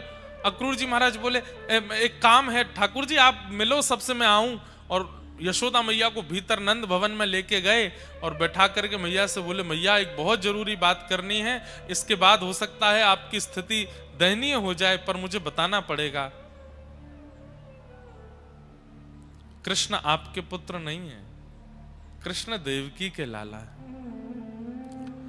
कंस से रक्षा करने के लिए 11 वर्ष 56 दिन पूर्व एक बालिका को आपने जन्म दिया था और उस बालिका को स्थानांतरित करके श्री वसुदेव जी महाराज यहां अपने लाला को सुला गए थे। वास्तव में कृष्ण देवकी के लाला है।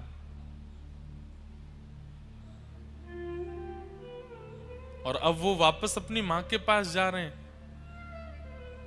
यशोदा मैया का पहले ही खून ठंडा हो गया था ये बात सुनकर के।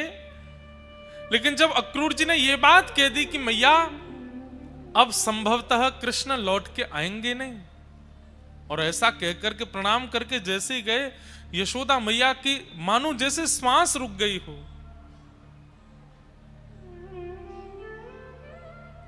किसी को एक साथ 1000 बिच्छू डस दें, उसकी जो पीड़ा होती है वो यशोदा मैया को होने लगी। एक तो ये बता देना कि वो आपके पुत्र नहीं है, और उसके बाद भी ये कह देना कि वो आज अंतिम बार दिख रहे हैं, अब लौट करके नहीं आएंगे। यशोदा मैया इस विरह को सह नहीं पाई। एक बार तो वहीं मूर्छित होकर गिर पड़ी, पर तभी उन्हें अंतर आत्मा से याद आया कि कन्हैया को एक बार तो देख लूं, जा रो है मेरो लाल, मेरो कन्हैया, मेरो छोना अब जा रो है, एक बार तो वाकू देख लूं। दौड़ी है यशोदा मैया। रथ आगे की ओर बढ़ रहा है। ठाकुर जी सब ब्रजवासियों से मिल रहे हैं। ब्रजवासियों की भीड़ में यशोदा मैया चिल्ला रही है कन्हैया, लाला नेक रुक जा कन्हैया। इतने हल्ला, इतने शोर के बीच में यशोदा जी का स्वर ठाकुर जी को सुनाई दे गया। भीड़ में मैया को पुकारते देख ठाकुर जी कूद पड़े रथ से।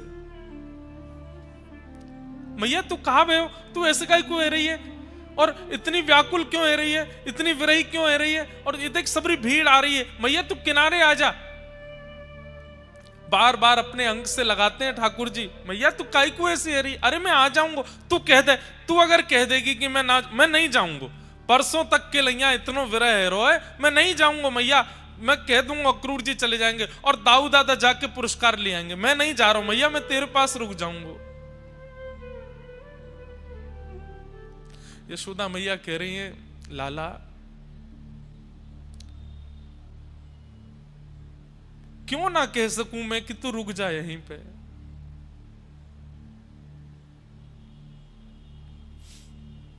मुकु आज सत्य पतो चल गयो कन्हैया, तू मेरो पुत्र नहीं है, तू तो देवकी को लाला है। ये कहने में भी मेरे प्राण क्यों नहीं निकल रहे हैं कि तू मेरो पुत्र नहीं है?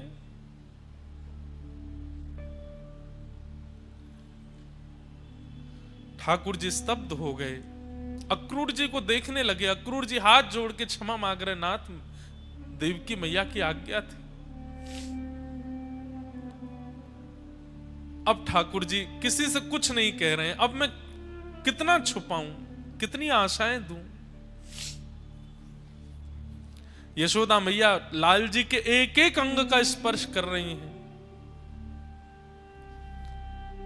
और सर्वांगीण अंग का स्पर्श करके ठाकुर जी का हाथ पकड़ के कहती हैं, लाला मुझ को एक वचन दे जा। मैं कोई को नहीं बताऊंगी कि तू आवे वारो नहीं है, ये सब प्राण त्याग देंगे अपने, पर मुझ को एक वचन दे के जा। पहली बात तो तू देवकी तो मेरी शिकायत मत करियो। तेरे लालन पालन में तो को बचपन से पालवे में मैंने अगर कोई अपराध किया हो तो वो देवकी को मत बताइयो लाला। नेक्स्ट इसी एक मटकी तोड़वे के काजे मैंने तू को उखल से बांधो, ये बात देवकी को मत बताइयो। और लाला दूसरी बात, तू अब जीवन भर देवकी के पास रहियो, लेकिन जब कभी भी तो को खबर लगे ना कि यशोदा के प्राण निकलवे वारे, बस वाह अंतिम श्वास के समय लाला मेरे सामने आ जाइए। मैं अपने कुंवर कन्हई को एक बार देख लूंगी, वाह के हाथ स्पर्श कर लूंगी, अपनो हृदय से लगा लूंगी, तेरी गोद में अपनो सर रख लूंगी और ऐसे मुखमंडल को देखते देखते कमल नयन मेरो लाला या के मुख को देखते देखते अपने प्राण त्याग दूंगी। बस अंतिम क्षण में मेरे सामने आ जाइयो, तू मत आइयो मेरे पास लाला, बस अंतिम क्षण में आ जाइयो। और मैया ऐसो कहकर के ठाकुर जी के चरण पकड़न लगी। ठाकुर जी तुरंत मैया के गलों से लग गए, मैया ऐसो मत करे, बोले वचन दे लाला, तू आवेगो, अंतिम क्षण में आवेगो, वचन दे के जा।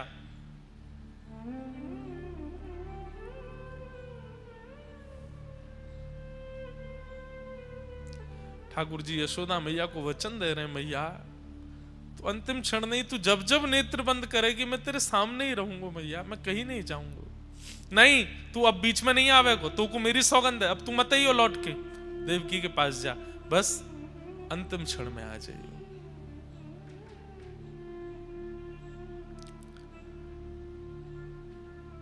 यशोदा मैया कहते कहते व्याकुल हो गई। ठाकुर जी को अक्रूर जी ने कहा जय जय चले। जैसे ही ठाकुर जी रथ की ओर मुड़े, यशोदा मैया देख नहीं पाई लाल को जाते भय, वहीं मूर्छित होकर गिर पड़ी।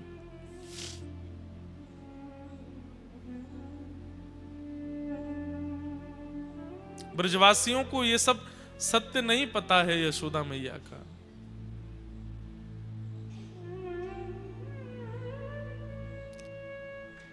रथ पर आरूढ़ हो गए ठाकुर जी।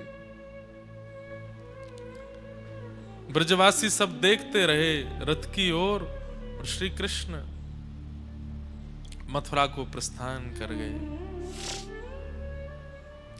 मथुरा जाकर के ठाकुर जी ने अनेक उद्धार किए, कंस का वध किया, देवकी मैया को मुक्त किया और तुरंत ठाकुर जी ने आज्ञा मांगी कि अब मैं विद्यालय अध्ययन करवे के काजे जानो चाहूं। और बस उग्रसेन नाना को राज्य गद्दी पर बैठा के ठाकुर जी एक रात्रि से ज्यादा मथुरा रुके नहीं, तुरंत अवंतिका उज्जैन चले गए पढ़ने के लिए। सांदीपनि उपाध्याय जी के यहां जाकर के ठाकुर जी ने अपना स्वाध्याय किया। वर्षों तक सांदीपनि उपाध्याय जी के यहां अध्ययन करने के बाद फिर ठाकुर जी लौट करके मथुरा पधारे। ब्रज की बहुत याद आती है। उद्धव जी महाराज को ठाकुर जी ने व्रज वृंदावन भेजा। गोपियों के सन्मुख उद्धव जी पहुंचे, जाकर के ठाकुर जी का रूप वर्णन कर रहे हैं। 6 महीने बाद जब उद्धव जी लौटने लगे तो गोपियां उद्धव जी से कहती हैं, उद्धव माने तो मनावी ले जो रे, हे उधा जी रे मारा वाला ने, हे बढ़ीने के जो। उद्धव परसों की कह के गए, बरसों तक आए नहीं है, एक बार आप एक बार उनको समझा देना कि वो वापस आ जाए, और अगर वो एक बार की बात में ना माने तो डांट के कहना वो एक बार तो आ जाए यहां पर। मथुरा ना राजा था जो गोवाड़ों ने भूली गया छो। मथुरा ना राजा था जो गोवालों ने भूली गया छो। मानी तीने भूली गया छो रे। हे ओधा जी रे मारा वाला ने, हे बढ़ीने के जो। एक बार गोकुल आवो माता जी ने मोढ़े थावे। एक बार गोकुल आवो माता जी ने मोड़े थावो। गायों ने हम भारी जायो रे। हे ओधा जी ने मारा वाला ने, हे बढ़ीने के जो जी। माने तो मनावी ले जो रे। हे ओधा जी ने मारा वाला ने। एक बार आ जाए गोकुल, केवल मैया का मुख देख जाएं, अपना मुख दिखा जाएं। अपनी गैया जो पूरे दिन मथुरा की ओर देखती रहती हैं, एक बार इनको चरा जाएं, फिर चले जाएं। एक बार आके चले जाएं, एक बार कह दो ना उनसे।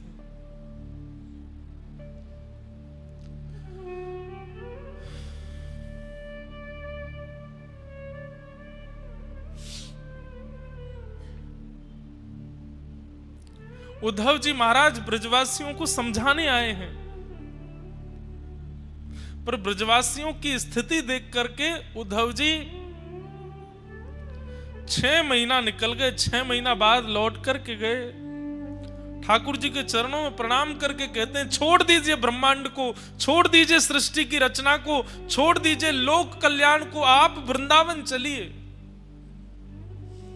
आपके लायक ब्रज से प्रिय और कोई स्थान नहीं हो सकता नाथ, आप ब्रज चलिए। उन ब्रजवासियों ने, राधा रानियों ने, गोपियों ने, यशोदा मैया, इनसे ज्यादा प्रेम आपको वैकुंठ में कोई नहीं कर सकता नाथ, आप वृंदावन चलो।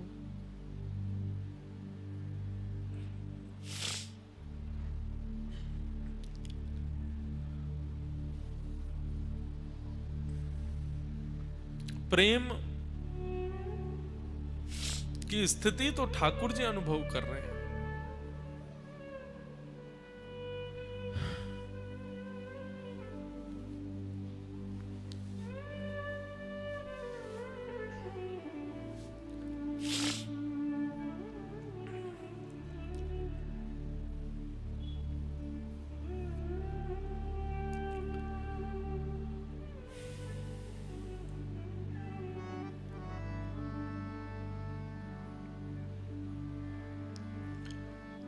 मथुरा पर जरासंध ने चढ़ाई की, भगवान ने उसके साथ युद्ध करके 17 बार हरा दिया। 18वीं बार जब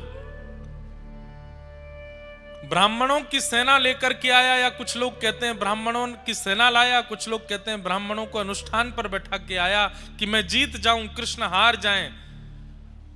ब्राह्मणों की रक्षार्थ भगवान ने विश्वकर्मा को आज्ञा की, गोकुल छूटा, नंदगांव छूटा, वृंदावन छूटा, अब ब्रजमंडल छोड़ने की बारी है। जितना दूर रहेंगे उतना ब्रज से और प्रेम हो जाएगा। हे विश्वकर्मा जी, दूर समुद्र, नमकीन खारे समुद्र के बीच में एक नई नगरी का निर्माण करो।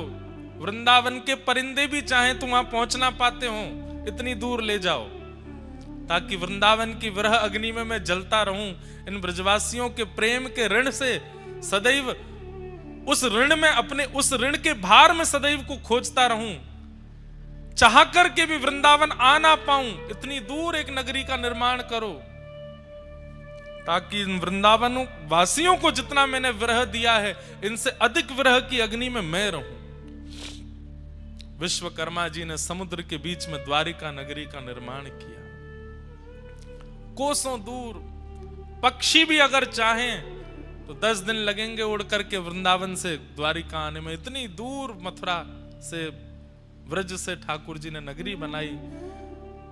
रणभूमि में पहुंचे, दाऊ दादा का हाथ पकड़ा, बोले दाऊ दादा प्रणाम कर लें आप ब्रजभूमि को, अब चलना है यहां से। और प्रणाम करके व्रजभूमि को, व्रज की रज को अपने गोजा में रख के ठाकुर जी अपनी पीतांबरी में बांध करके संपूर्ण व्रज को वंदन करके और रणभूमि में युद्ध करते करते करते हाथ पकड़ के दाऊ दादा का रण छोड़ दिया, दौड़ करके गए हैं। देख रहे हैं सब कि कहां जा रहे हैं, कहां जा रहे हैं, कहां जा रहे हैं, ये गए और वो गए। ठाकुर जी रण छोड़ करके द्वारिका प्रस्थान कर गए। बोलो रण छोड़ राय भगवान की जय। रण छोड़ करके ठाकुर जी द्वारिका आ गए। सोते हुए समस्त मथुरा वासियों को विश्वकर्मा ने रात रात में द्वारिका पहुंचा दिया।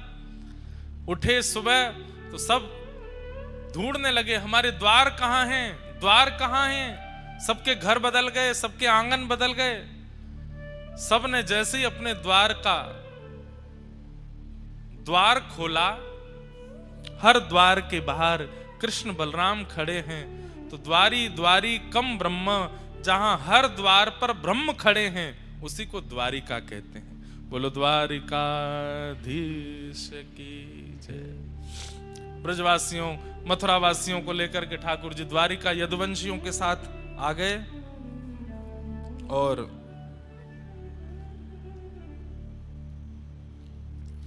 द्वारिका में आकर के ठाकुर जी ने श्री रुक्मणी जी के साथ में विवाह संपन्न किया। भौमासुर राजा का उद्धार करके 16,108 विवाह ठाकुर जी ने किए।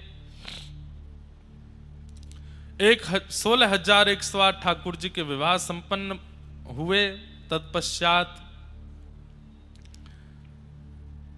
भगवान के अनेक लीलाएं भागवत में बताई गई। ठाकुर जी की दिनचर्या, ग्रहचर्या आदि का सबका वर्णन किया गया। बहुत कथाएं हैं द्वारिका में भी, सबको ठाकुर जी संपादित किए। भगवान के परम सखा श्री सुदामा जी का ठाकुर जी के समीप आना हुआ। सुदामा जी की एक बड़ी नवीन बात सुनने में आई कि ठाकुर जी को सुदामा इतने प्रिय क्यों लगते हैं। तो कहते हैं जब भगवान सांदीपनी गुरुकुल आ गए तो एक तो व्रज छोड़ के आए, एक रात मथुरा में रुके हैं, उसके तुरंत अगले दिन सांदीपनी गुरुकुल पढ़ने चले गए। वहां ठाकुर जी इतना रोते हैं व्रज की याद करके, व्रजवासियों की याद करके। सबको तो लगता था कि कृष्ण अपने घर को याद करते हैं, पर सुदामा जी एकमात्र ऐसे थे, ठाकुर जी के पास बैठते, ठाकुर जी का सर अपनी गोद में रख के पूछते, लाला तू काय को रोवे, कौन की याद आवे। तो ठाकुर जी कहते मुकु यशोदा मैया की याद आवे, मुकु श्री दामा तनसुखा मनसुखा की याद आवे, मुकु गैयान की याद आवे, मुकु नंद बाबा की याद आवे। तो सबकी याद ठाकुर जी को आती। तो सुदामा जी पूछते नंद बाबा कहा करें, कैसे कपड़ा पहने, यशोदा मैया कहा करें, कैसे कपड़ा पहने। सबकी दिनचर्या और सबके व्यवहार स्वभाव को सुदामा जी ठाकुर जी से पूछ लेते हैं। और फिर किसी दिन यशोदा मैया की तरह साड़ी पहन करके श्री सुदामा जी आ जाते हैं और जैसे यशोदा मैया ठाकुर जी को बुलाती हैं लाला, वैसे स्वर में ठाकुर जी को कहती हैं लाला। ठाकुर जी देख करके चौंक जाते हैं, मैया मैया तू यहां आ गई। दौड़ करके सुदामा जी को अंक में भर लेते हैं। तो सुदामा जी को अंक में भरते ही उनको, अरे मैया तो, अच्छा सुदामा तू है, लाला तो को ब्रजवासी की याद आवे, मैं रोज एक ब्रजवासी बन के आऊंगा तो को सुख दे करूंगा। काउदना ठाकुर जी सीदामा बनिया में, काउदना मधुमंगल बनिया में, काउदना नंद बाबा को रूप धारण कर लें, काउदना गैया बन जा में। और वहां सांदीपनी गुरुकुल में ठाकुर जी प्रत्येक दिन एक ब्रजवासी का अनुभव सुदामा जी से कर लेते हैं और ठाकुर जी का मन लग जाता है। सुदामा जी कहते हैं मुझको सुदामा बोले आज मोकू तू मधुमंगल ही बोले गो। वो ठाकुर जी मधुमंगल के साथ जैसा व्यवहार ब्रज में करते वैसा ही सुदामा जी के साथ करते हैं।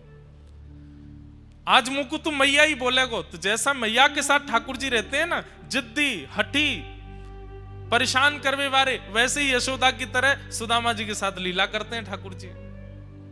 इसलिए सुदामा जी ठाकुर जी को प्राणों से भी प्रिय हैं, क्योंकि जितने वर्ष सांदीपनी उपाध्याय के यहाँ ठाकुर जी रहे, ठाकुर जी का मन सुदामा जी ने लगाया ब्रजवासी बन बन करके।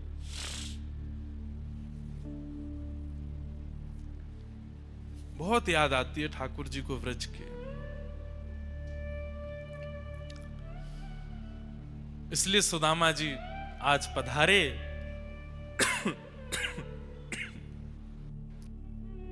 ने श्री सुदामा जी की स्थिति देख करके सब कुछ दिया, सब कथा आपको पता ही है। सुदामा जी पर अनुग्रह करने के पश्चात भगवान ने अपने सब यदुवंशियों को समझाया कि मैं भगवान होकर के भी तुम्हारी रक्षा नहीं कर पाऊंगा अगर तुम संतों का अपमान करोगे तो। लेकिन यदुवंशी इस बात को ध्यानपूर्वक समझते नहीं थे। ठाकुर जी आज्ञा करते थे सत्संग किया करो, कथा सुना करो, मंदिर जाया करो। अरे भगवान के रिश्तेदार हो तो इसका मतलब कथा सुनना बंद कर दोगे? ठाकुर जी के बच्चे आदि सब यदुवंशी सोचते, ठाकुर जी तो ऐसे ही बोलते रहते हैं, भगवान हमारे पिता हैं, भगवान हमारे चाचा हैं, भगवान हमारे ताऊजी हैं, हमको कथा सुनने की क्या आवश्यकता, सत्संग साधु संग करने की क्या आवश्यकता।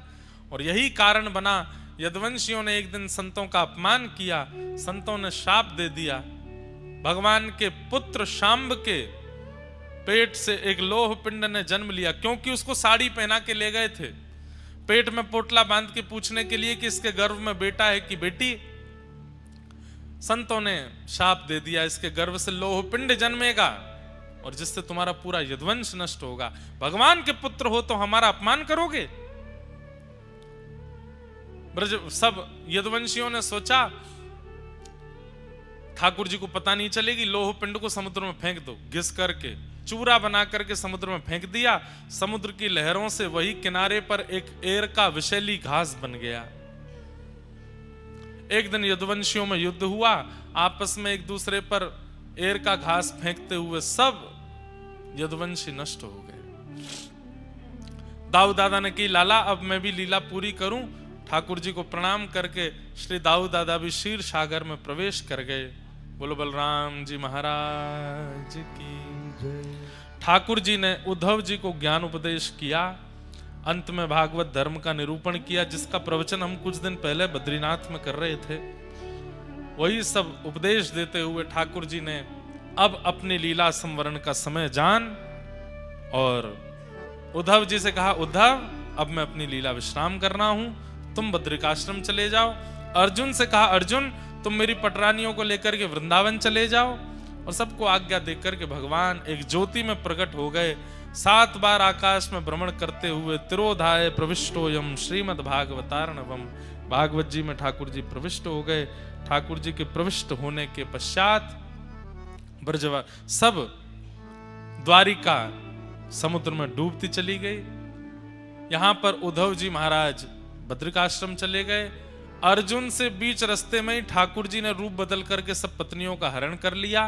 अर्जुन को बता दिया, मेरे बगैर तेरा गांडीव धनुष भी किसी काम का नहीं है। अर्जुन रोते बिलखते हस्तिनापुर पहुंचे, पांडवों को बताया, ठाकुर जी लीला पूरी करके चले गए। पांडवों ने उसी समय अपनी राज्य पदवी का त्याग कर दिया। परीक्षित को राज्य गद्दी पर बैठा के पांडव भी स्वर्गारोहण को चले गए। कुछ दिन बाद परीक्षित को शाप लगा। परीक्षित ने शुकाचार्य जी से कथा श्रवण की। आज कथा का विश्राम दिवस। सुखदेव जी महाराज कथा विश्राम करके अंतर्ध्यान हो गए। परीक्षित जी को तक्षक सर्प ने डस लिया। उनका पांच भौतिक शरीर तो जल गया, पर उनकी दिव्य आत्मा एक विमान में विराजमान होकर के भगवत धाम को प्रस्थान कर गई। इस प्रकार श्रीमद् भागवत के श्री श्रोता श्री परीक्षित जी का भगवत धाम गमन हुआ। मार्कंडे ऋषि ने प्रलय काल का दर्शन किया। आदि आदि सब कथाएं हैं। सबको प्रणाम करते हुए भागवत जी के 2 अंतिम श्लोक हैं। सब लोग मेरे साथ में 3 बार उनका उच्चारण करेंगे। भवे भवे यथा भक्तिः भवे भवे यथा भक्तिः भवे भवे यथा भक्तिः भवे भवे यथा भक्तिः पादयोस्तव जायते पादयोस्तव जायते तथा कुरुष्व देवेश तथा कुरुष्व देवेश नाथस्त्वं नो यतः प्रभो नाथस्तं नो यथ प्रभो नाम संकीर्तनं यस्य नाम संकीर्तनं यस्य सर्वपापप्रणाशनम् सर्वपापप्रणाशनम्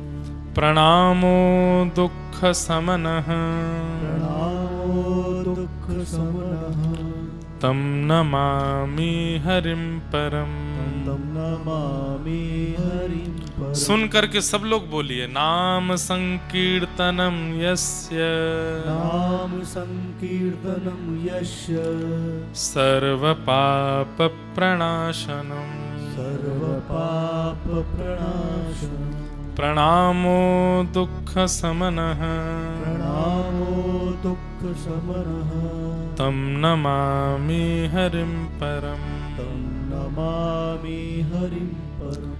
नाम संकीर्तनम यस्य नाम संकीर्तनं यस्य सर्वपाप प्रणाशनम सर्वपापप्रणाशनम् प्रणामो दुःखशमनः प्रणामो दुःखशमनः तं नमामि हरिं परम् तं नमामि हरिं परम्। जिन भगवान का नाम संकीर्तन इस कलिकाल में समस्त प्रकार के पापों से मुक्त करता है, ऐसे प्रभु के मंगलमय नाम को हम बारंबार प्रणाम करते हैं।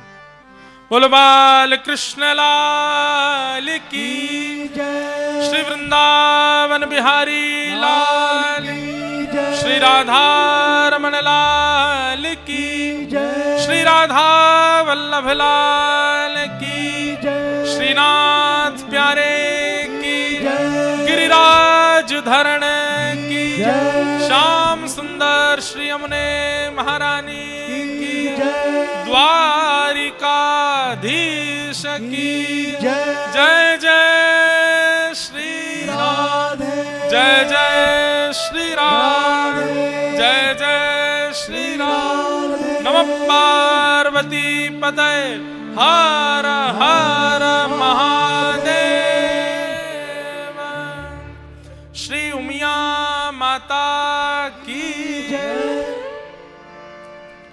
मंगलमयी ठाकुर जी की कथा को आज ऊंझा में उमिया माता के चरणों में यहीं विश्राम देते हैं। आप सब लोगों को जय श्री कृष्ण, जय श्री जय सिया राम, जय श्री राम जय श्रीमन नारायण, जय श्री जय जय श्री राधे। जय श्री राधे। आप सब लोग खूब प्रेम भाव से अपना भक्ति भाव में प्रसन्न रहिए, खूब ध्यान रखिएगा। हमारे नायक परिवार को बहुत बहुत प्रणाम, बहुत बहुत आशीर्वाद। और आप सब ऊंझा वासी और आसपास जहाँ से भी आए सबको बहुत बहुत प्रेम। आप लोग ऐसे ही ठाकुर जी की सेवा में सदा आनंदित रहें। द्वारिकाधीश आप पर खूब कृपा बनाए रखें, ऐसी हमारी प्रार्थना है। दो शब्द गाते हुए आज के मधुर भाव को विश्राम देते हैं। विप्रधेनु संतन के कारण रण छोड़ो ब्रजनाथ। विप्रधेनु संतन के कारण रण छोड़ो ब्रजनाथ। विप्रधेनु संतन के कारण रण छोड़ो ब्रजनाथ। विप्रधेनु संतन के कारण रण छोड़ो ब्रजनाथ।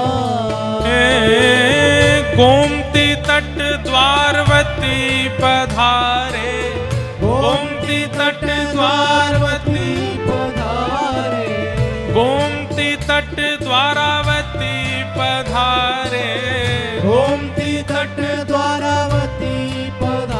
कहलाए द्वारिका नाथ, वृंदावन प्यारो वृंदावन, हे वृंदावन प्यारो वृंदावन, हे श्री वृंदावन मेरो वृंदावन, हे वृंदावन प्यारो वृंदावन, गोमती तट द्वारिका पधारे, गोमती तट द्वारिका पधारे, ओ कहलाए द्वारिका नाथ, वृंदावन मेरो वृंदावन, हे वृंदावन प्यारो वृंदावन, हे श्री वृंदावन मेरो वृंदावन, हे वृंदावन मेरो वृंदावन, जिनकी कृपा से यह रस प्रगटो वृंदावन अभिराम,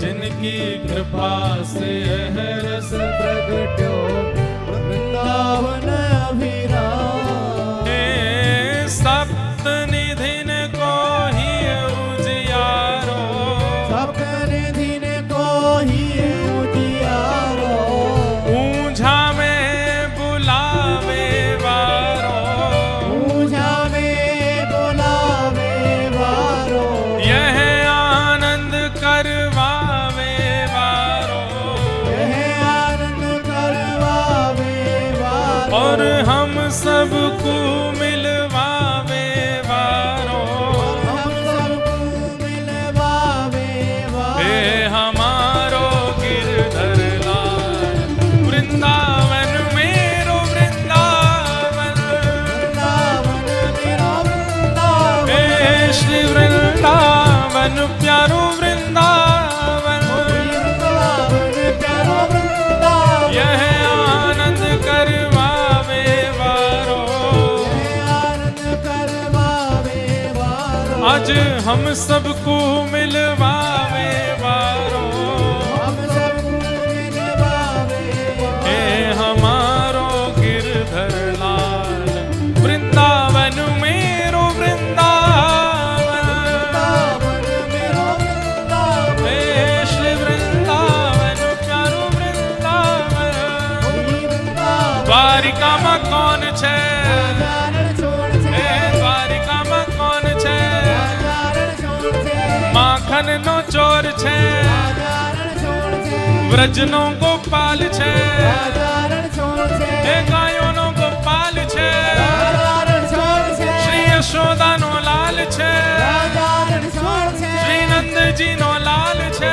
राजारण छोड़ छे, श्री नंद जी नो लाल छे, राजारण छोड़ हे छे, द्वारिका में कौन छे, राजारण छोड़ छे, हे द्वारिका में कौन छे, हे वृंदावन प्यारो वृंदावन, वृंदावन प्यारो वृंदावन, हे श्री वृंदावन मेरो वृंदावन, वृंदावन जय जय श्री राम, जय जय श्री राम, जय जय श्री राम,